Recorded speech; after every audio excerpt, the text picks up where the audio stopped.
Assalamualaikum warahmatullahi wabarakatuh. Jumpa lagi dengan saya Isram di channel YouTube Isram Law. Pada kesempatan ini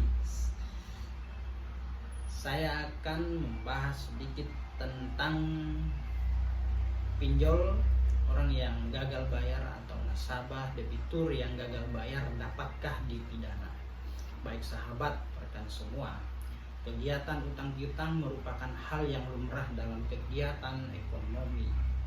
Di dalam dunia bisnis atau usaha, kegagalan debitur atau nasabah dalam mengembalikan uang atau gagal membayar utang ya biasanya sering kita jumpai ketika usaha mereka lagi kolaps atau kesulitan keuangan.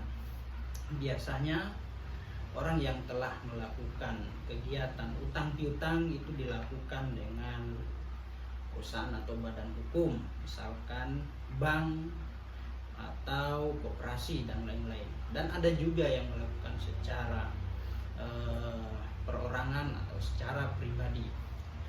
Lalu bagaimana ketika ada seorang debitur atau nasabah tidak sanggup bayar atau tidak mampu lagi membayar utangnya atau mengembalikan uang yang telah dipinjamnya?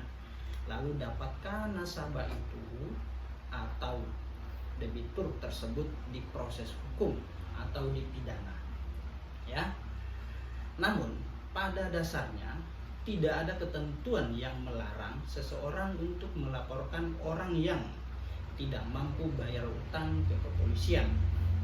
Membuat laporan atau pengaduan ke polisi adalah hak setiap orang. Namun belum tentu apa yang dilaporkan dapat diproses, bahkan dapat berlanjut ke tahap peradilan, ya.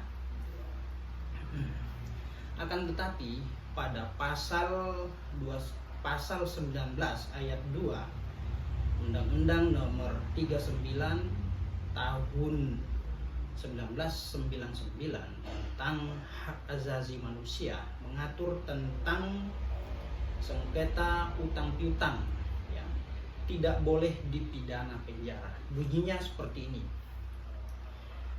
tidak seorang pun atas putusan pengadilan boleh dipidana penjara atau kurungan berdasarkan atas alasan ketidakmampuan memenuhi suatu kewajiban dalam utang piutang.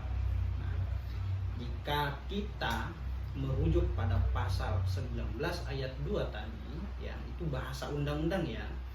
Walaupun ada laporan yang masuk ke kepolisian terkait sengketa utang piutang, pengadilan tidak boleh memidanakan seseorang karena ketidakmampuan bayar. Itu bahasa undang-undang jelas. Jadi orang yang telah gagal bayar atau ketidakmampuan membayar utang maka tidak boleh dipidana. Nah, itu bahasa undang-undang ya, bukan bahasa saya. Maka disinilah peran dan integritas para penegak hukum, yaitu kepolisian, kejaksaan, hakim, dan advokat sangat diharapkan untuk tidak merusak sistem peradilan yang ada atau dengan memidanakan suatu perbuatan hukum perdata. Jelas ya. Jadi ketika perusahaan pinjaman online, perbankan, koperasi, perorangan dan lain-lain siapapun itu, ketika ada sengketa utang piutang, maka jangan mengancam nasabahnya, debiturnya atau siapapun itu yang telah bermasalah atau bersengketa tentang utang piutang. Jangan diancam atau ditakut-takuti bahwasanya akan dilaporkan ke kepolisian. Itu adalah tindakan yang keliru. Maka upaya yang harus ditempuh dan dilakukan oleh kreditur atau siapapun itu pemberi utang, upaya yang dapat ditempuh adalah upaya gugatan perdata wan prestasi ke pengadilan negeri, ya. Itu jelas, aturan mainnya jelas. Jadi jangan lagi ketika ada nasabah, ada debitur yang telah gagal bayar utang ditakut-takuti ditakutin, diintimidasi, bahkan diancam lapor ke polisian. Itu bukan langkah yang tepat.